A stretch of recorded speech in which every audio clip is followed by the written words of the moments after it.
Isang napakagandang morning para sa inyong lahat. Welcome again sa aming backyard. Kahit wala akong trabaho, minsan ang sarap gumising ng maaga. Ito na pala yung mga flowers namin.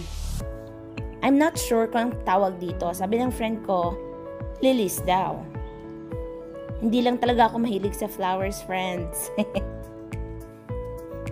Oh, ito pala yung mga extra soil ko kasi nag-replant ako last night.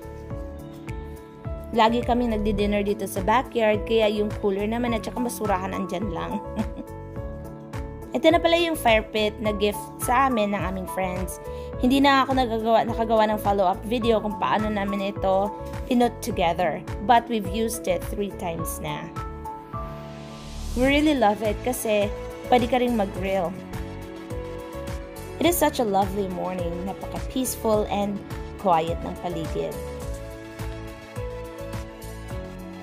I see my cats! I know they want to be outside, but Mommy's afraid I don't want them outside. They're all indoor cats for years, so bawal lumabas. Flowers are blooming na talaga. They're perennial flowers. So, kahit na mabaon sila sa snow during winter time, bumabalik pa rin sila sa spring. Tanim update naman tayo. Ito yung mga beans ko. I don't know. I hope I can do something para magkaroon sila ng better space. I think they're looking great naman. Ito naman aking rosemary. Next naman ang mga kamatis. Parang hindi masyadong okay ang kanyang leaves. Siguro dahil sa sobrang init. At saka minsan nakakalimutan ko talaga silang i-water.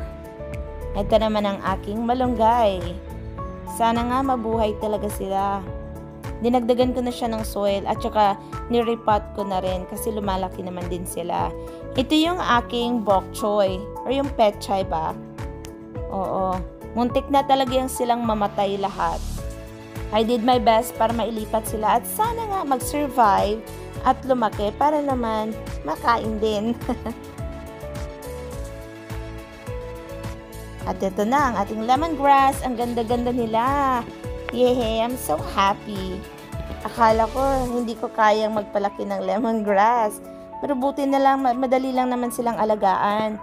Basta they get full sun at saka kailangan talagang i-water mo sila daily. Ayan. May iba na namatay at saka iba tinanggal ng bird siguro. At saka ito naman yung green onions ko. Sana dumami pa sila. Lumaki ng lumaki at saka marami. I'm really happy. Sana next year better na yung aking garden. I would love to plant more veggies next year. Yun talaga yung gusto ko. Well, thank you so much for watching. Have a wonderful day, my friends.